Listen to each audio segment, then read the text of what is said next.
Hello friend, मैं कल्पना सिंह चौहान। हमारा topic जो इनकम्प्लीट रह गया था, आज हम उसको कंप्लीट करते हैं। मैंने आपको लास्ट में कूले के विचार बताए थे, जिसमें लास्ट में हम थे 3 पॉइंट जो हमने आपको बताया था।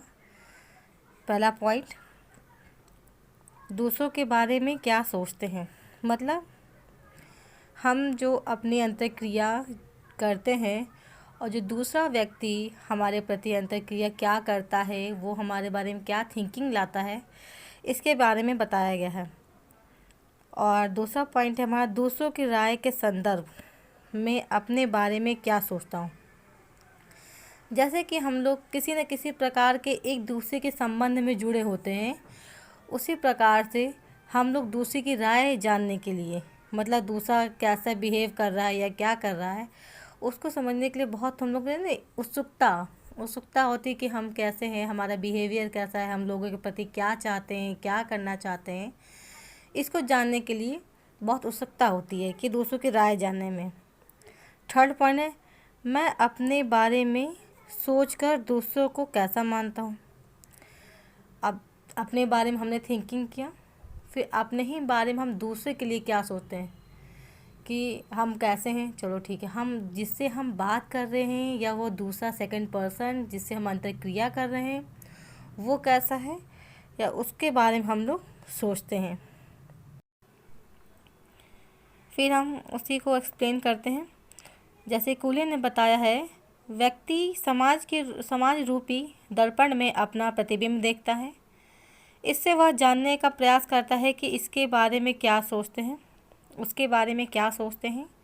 या जान लेने के पश्चात कि दूसरे के बारे में क्या सोचते हैं, वह अपने बारे में राय बनाता है। यह राय परिणाम बच्चों की हीनता श्रेष्ठता भाव विकसित होते हैं। अब जैसे इसमें बताया गया है ना कि यह जान लेने के पश्चात दूसरे उसके बारे में क्या सोचते हैं, जिसमें लिखा है ना जान लेने के पश्चात, मतलब बाद में कोई हमसे बिहेवियर करता है किसी भी ना किसी प्रकार के, जब हम उसके बिहेवियर को जान जाते हैं तो उसके जो है बच्चों पर ऐसा इंटरेक्शन, अंतर्क्रिया कहें या बिहेवियर कहें, कि वो कैसे राय बनाता है, किस प्रकार कि वह श्रेष्ठता भाव में विकसित होता है या वह हीनता के कारण जाता है। तो जिस प्रकार अंतर्क्रिया इंटरेक्शन होता है, उसी प्रकार वह अपने अंदर राय बना लेता है दूसरों के प्रति। दूसरे बारे में अच्छे विचार रखते हैं, इसमें श्रेष्ठता की भावना आ जाती है। इसी के आगे जैसे लिखा है ना कि हीनता भाव विकसित होते हैं, अर्थात यदि ऐसा लगता है कि दूसरे बारे में अच्छा विचार रखते हैं तो उसमें श्रेष्ठता की भावना आ जाती है। हम किसी से अच्छे से, किसी छोटे बच्चे से हम प्यार से बोलें और वो हमारे पास आ जाएगा ना, बहुत प्यार से हंसते खेलते अच्छे विचारों के साथ, मतलब छोटा भी ना समझ होता है, फिर भी उसके अंदर इतनी श्रेष्ठ बुद्धि पाई जाती है कि अगर हम उसे प्यार से बुलाएंगे तो वो प्यार से अंतर्क्रिया अपनी करेगा, वो देखेगा और वो आएगा दौड़ के। अगर हम किसी बच्चे से क्रूरता से बात करें, रुष्ट होकर बात करें, उसे हम डांटे मारे, तो वो नहीं आएगा। इसका मतलब अगर हम अच्छे विचार रखते हैं या भाव रखते हैं तो वो भी हमसे अच्छे से प्यार से बात करेगा, उसके अंदर भावना अच्छी आएगी। फिर आगे पढ़ते हैं। इसके विपरीत इसी ऐसा लगता है कि दूसरे के बारे में अच्छी राय नहीं रखते हैं, उसे हीन भाव आ जाते हैं। स्वयं के बारे में दूसरों के दृष्टि मूल्यांकन द्वारा स्व का निर्माण होता है। अब इसमें बताया ना दूसरों के बारे में स्व निर्माण, पहले मैं आपको एक्सप्लेन करूं, दूसरों की दृष्टि से मूल्यांकन के द्वारा ही स्व निर्माण होता है। दूसरों की दृष्टि, दूसरे लोग हमें कैसे देखते हैं, हमारे बारे में क्या सोचते हैं, क्या मूल्यांकन करते हैं, फिर हम उसको जानने के पश्चात अपने खुद को, स्व मतलब होता है स्वयं, सेल्फ में हम लोग चेंज लाते हैं, उनकी बातों को समझते हैं, फिर जाके किसी कार्य को आगे हम निरंतर समाज में कार्य करते हैं। इसी के आगे हम पढ़ेंगे, हम निरंतर समाज रूपी दर्पण में अपना प्रतिबिंब देखते हैं तथा स्व के बारे में हमारी धारणा स्थायी नहीं होती है, अपितु समय समय पर बदलती रहती हैं। जैसे कि अब हम लोग का ही मन है, इस समय लॉकडाउन चल रहा है, तो आई होप सो आप सब लोग घर में बोर हो रहे होंगे, बट इस समय सबसे अच्छा यही है, स्टे होम स्टे लाइफ। सबसे अच्छा यही है, आप लोग घर में रहिए, अपना अपना कार्य करिए। अब ये जो इस पूरे इंडिया में ये जो महामारी फैल रही है, कोरोना वायरस कोविड-19, इसमें हम लोग सब लोग अपने आप को चेंज किए ना, बदले हैं, घर में रुक रहे हैं। इसमें हम लोग जो है धारणाएं अपनी स्थायी नहीं है। पहले हम लोग कुछ और थिंकिंग किए थे कि इस मंथ में ऐसा करेंगे, इस मंथ में वैसा करेंगे। यहाँ तक कि बहुत लोग की शादियाँ भी थी जो पोस्टपोन कर दी गई हैं या बहुत कम सीमित लोगों में कर दी गई हैं। तो हम लोग की धारणाएं परिवर्तन के स्वरूप बदलती रहती हैं, स्थायी नहीं रहती हैं। जैसा समाज में परिवर्तन आता उसी प्रकार हम लोग भी अपने आप को स्व बदल लेते हैं समाज के रूप में। तथा स्व के बारे में हमारी धारणा स्थायी नहीं अपितु समय समय पर बदली रहती हैं। इन्होंने समूह को महत्व स्वीकार करते हुए समाज को प्राथमिक एवं द्वितीयक प्रकारों में विभेद किया है। बताया है इन दोनों प्रकारों से व्यक्तियों में व्यवहार को पृथक पृथक होता है। मतलब प्राथमिक और द्वितीयक। प्राथमिक क्या होता है, जिससे कि हम किसी से क्रिया कर रहे हैं, हम प्राथमिक में आ गए। दूसरा हमसे प्रतिक्रिया कर रहा है, वो द्वितीयक में आ जाता है। तो ये जो हम लोग क्रिया करते हैं ना, किसी न किसी ना इन दोनों प्रकार के समूहों को व्यक्ति का व्यवहार का पृथक माना जाता है। मतलब हम लोग जो व्यक्ति से प्राथमिक क्रिया द्वितीय क्रिया जो करते हैं, वो किसी व्यक्ति के महत्वपूर्ण स्वभाव को ही माना जाता है। आगे आता है नेक्स्ट जो व्यू है रखते हैं मीड के विचार। इन्होंने, मैं सिंपल बता दूं, इन्होंने मैं और मुझे के बारे में काफ़ी जो है एक्सप्लेन किया है, बताया है, समाज में लोगों की जागरूकता बढ़ाई है। मीड ने बताया है कि स्व के विकास में बालक द्वारा अपनी जागरूकता तथा दूसरे की दृष्टि से अपने मूल्यांकन को महत्वपूर्ण माना है। इन्होंने दो शब्द आई तथा मी द्वारा व्यक्त किया गया है। मैं और मुझे एक चीज़ है, दो पहलुओं अर्थात विषय और वस्तु। जितने सामाजिकरण होते हैं, दूसरों की दृष्टि में वह अपना मूल्यांकन इसलिए करता है कि दूसरों की संतुष्ट करके ही अपनी इच्छाओं पूरी हो सकती हैं और उसे स्वयं को संतुष्ट मिल सकती है। मतलब इसमें बताया गया है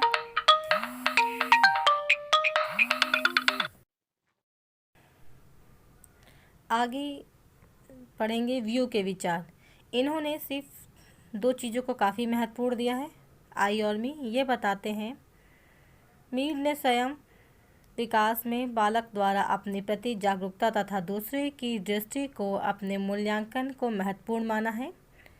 इन्होंने दो शब्दों में आई तथा मी द्वारा व्यक्त किया है। मैं और मुझे एक ही चीज़ के दो पहलू अर्थात विषय तथा वस्तु। जिसने सामाजिकरण होता है, दूसरों की दृष्टि से वह अपना मूल्यांकन इसलिए करता है कि दूसरों को संतुष्ट करके उसकी अपनी इच्छाओं पूरी हो सकती और उसे स्वयं को संतुष्टि मिलती है। मतलब अब मैं आपको एक्सप्लेन करूं, विषय और वस्तु। विषय मतलब जिसके बारे में हम थिंक करते हैं, वस्तु जो हमें चीज़ चाहिए। मीड के व्यू में इन्होंने सबसे ज़्यादा यही एक्सप्लेन किया, जो किसी के बारे में हम थिंक करते हैं मतलब वो मेरा है और मुझे चाहिए। दोनों चीज़ें अपने व्यू में आ गई। पहला, अपने बारे में हम सोच रहे हैं, आई थॉट, मेरी थिंकिंग, और मी, मुझे चाहिए। तो विषय और वस्तु दोनों हैं जिसके बाद हम एक्सप्लेन करते हैं, समझते हैं। फिर जो है आगे बताया इन्होंने कि मीड ने भाषा के समाज का महत्वपूर्ण प्रतीक माना है। भाषा, लैंग्वेज को काफ़ी ज़्यादा इन्होंने महत्वपूर्ण बताया है। जिसमें माध्यम से व्यक्ति और समाज के दूसरे से अंतर्क्रिया करते हैं। इसके अनुसार मनुष्य का महत्वपूर्ण समाज अनुभव भाषा के द्वारा अभिव्यक्त होता है।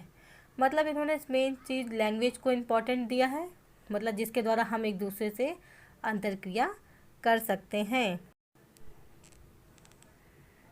आगे हमारे राइटर हैं फ्राइड के विचार। इन्होंने भी 3 चीज़ों को काफ़ी इम्पोर्टेंट दिया है। पहला it, second ego, super ego. मतलब इन्होंने अपने के स्वभाव या नेचर को ईगो के बारे में एक्सप्लेन किया है, बताया है। फ्राइड ने बताया है कि फ्राइड ने बताया है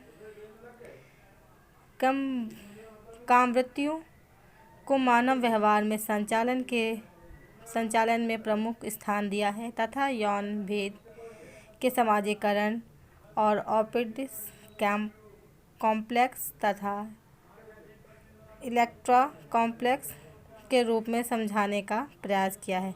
लेकिन इतना ही नहीं, इन्होंने संपूर्ण समाजीकरण प्रक्रिया को ईगो सुपर ईगो की अवधारणाएं द्वारा समझाने का प्रयास किया है।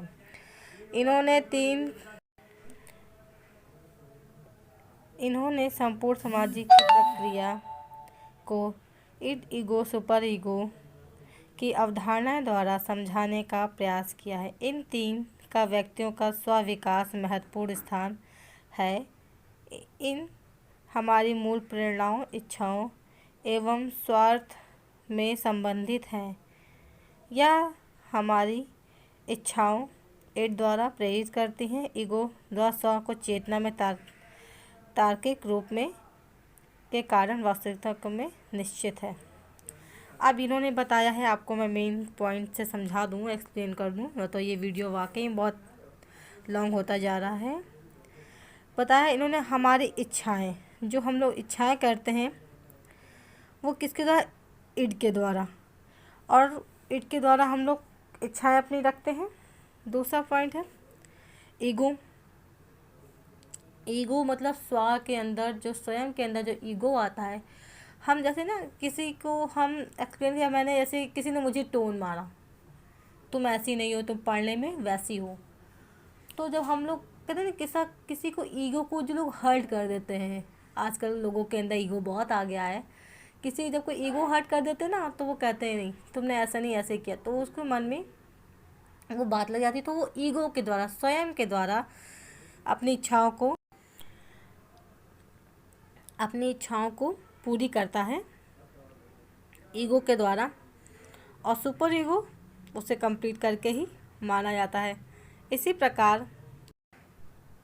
प्रकार व्यक्ति को अमूर्त कार्य करना चाहिए या नहीं, यह एक प्रकार का व्यक्ति का अंतरात्मा है। सुपर ईगो सामाजिकता, मूल्यों एवं सामाजिक आदर्शों का योग्य है, जिसकी व्यक्ति के आत्मसात कर रखा है और जो उसकी अंतरात्मा में निर्माण करते हैं। इड का सुपर ईगो में सामंजस्य बैठने या इड और सुपर ईगो में अंतर्द्वंद की प्रक्रिया से सामाजिकरण होता है। मतलब कि इन्होंने बताया ना कि अंतरात्मा, इंटरेक्शन, जो मैंने अभी आपको पहले एक्सप्लेन किया था, इंटरेक्शन द्वारा ही हम किसी कार्य को करें या ना करें, ये कौन हमारा मन, जब हमारा कोई मन करता है किसी कार्य को, तभी तो हम उसे कर पाते हैं। अगर हमारे अंतरात्मा से कोई जब मन नहीं करेगा, तो हम कितना भी कोशिश कर ले, हम वो कार्य को कंप्लीट कर ही नहीं पाते, जब तक कि हमारी अंतरात्मा उसको जो है मन नहीं करता है, तो हम लोग नहीं कर पाते। इसी प्रकार सुपर ईगो और ईगो में सामंजस्य बैठाने के लिए, मतलब कि हम इच्छाओं को हम सोचते हैं, फिर सुपर ईगो द्वारा, इंटरेक्शन द्वारा, अंतरात्मा द्वारा उसे कंप्लीट करते हैं। तो ये दोनों किसी न किसी प्रकार से संबंध से सामंजस्य बैठे हुए हैं, जुड़े हुए हैं। इन दोनों के बिना हम लोग कार्य नहीं करते। यह मानकर इड को नियंत्रित कर लेते हैं, व्यक्ति को सामाजिक नियंत्रित मान्यता अनुकूल व्यवहार को प्रेरित करता है। मतलब कि हम इसी ईगो, सुपर ईगो के द्वारा ही हम लोग अपनी समाज की प्रेरणाओं या प्रतीकों के द्वारा सारा काम इंट्रैक्शन सिंबॉलिक के द्वारा ही कार्य को करते हैं। आगे हमारा नेक्स्ट व्यू रखते हैं वेबर। ये हमारा लास्ट व्यू है। इन्होंने बताया है समाजशास्त्र वह विज्ञान है जो सामाजिक क्रिया को अर्थपूर्ण बोध कराने का प्रयत्न करता है ताकि इसका घटनाक्रम गतिविधि स्वयं परिणाम की कार्य कारण व्याख्या तक पहुंचा सके। इनके कुछ पॉइंट्स हैं जो बहुत इम्पोर्टेंट हैं, मैं आपको एक्सप्लेन करती हूँ। परंपरागत सामाजिक क्रिया, देखिए लॉन्ग वीडियो तो है होता ही जा रहा है, 2 बार मैं इसको वीडियो में अपलोड कर रही हूँ, मतलब कि पहला जो उसी को ये इनकम्प्लीट था, ये मैंने कंप्लीट किया है। अब मेन को अगर एक्सप्लेन करूँ मैं, समझा जैसे लिखा परंपरागत सामाजिक क्रिया, तो परंपरागत क्या होगा, ट्रेडिशनल। जैसे कि हमारे ना प्राचीन में मैंने बहुत इजी में बनाया है, जैसे प्राचीन में हम लोग चली आ रही परंपराएं ट्रेडिशनल जो हम लोग करते आ रहे हैं आज भी, जो पुराने कुछ चीज़ें ऐसे हैं जो नहीं चेंज हो सकती हैं, जो हमारी लाइफ टाइम से चलती आ रही है और I hope so in future भी चलती रहेंगी। तो प्रथा विचारों के बारे में बताया गया है, जैसे कि विवाह है, धार्मिक पूजा है, कर्मकांड है। ये शुरुआत से चलता आ रहा है प्राचीन टाइम से और ये अभी भी चलता रहता है लोगों के यहाँ। सेकंड पॉइंट आता है हमारा भावात्मक सामाजिक क्रियाएं। अब देखिए इसमें बताया गया भावात्मक मतलब भाव से जो रिलेटेड हैं उनके बारे में बताया गया। इस श्रेणी की क्रियाओं का संबंध व्यक्ति के भावात्मक दशाओं से होता है, ना कि साधन साध्य तार्किक मूल्यांकन से। मतलब कि इसमें जो हमारा इंटरेक्शन किसी के प्रति जो हम भाव रखते हैं उससे मतलब है, ना कि किसी की सहायता, किसी की हेल्प, किसी के अंतर्क्रिया की ज़रूरत नहीं पड़ती। ये हमारे खुद के भाव के बारे में एक्सप्लेन किया जाता है। जैसे कि दूसरे शब्दों में यह कहा जा सकता है कि व्यक्ति अन्य व्यक्तियों के व्यवहार को प्रभावित होकर भावनाओं को संवेगों के रूप में कोई क्रिया करता है, उसे भावात्मक क्रिया कहेंगे। ये सामाजिक क्रियाओं है जो व्यक्ति या समूह भावांश में करते हैं। मतलब कि यह वह, जैसे कि हम किसी के भाव को समझते हैं, आपस में हम लोग बातचीत करते हैं भाव द्वारा, उसको हम लोग जो है फिर हम लोग जो है दूसरे के व्यक्ति द्वारा के रूप में कार्य करते हैं भाव, और उसी कार्य करने की प्रक्रिया को भावात्मक प्रक्रिया कहते हैं। थर्ड पॉइंट आता है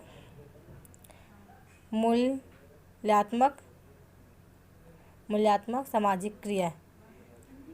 इसमें बताया गया धार्मिक अथवा दैनिक प्रतिमानों एवं मूल्यों के अनुसार व्यक्ति जिस प्रकार के व्यवहार की आशा दूसरे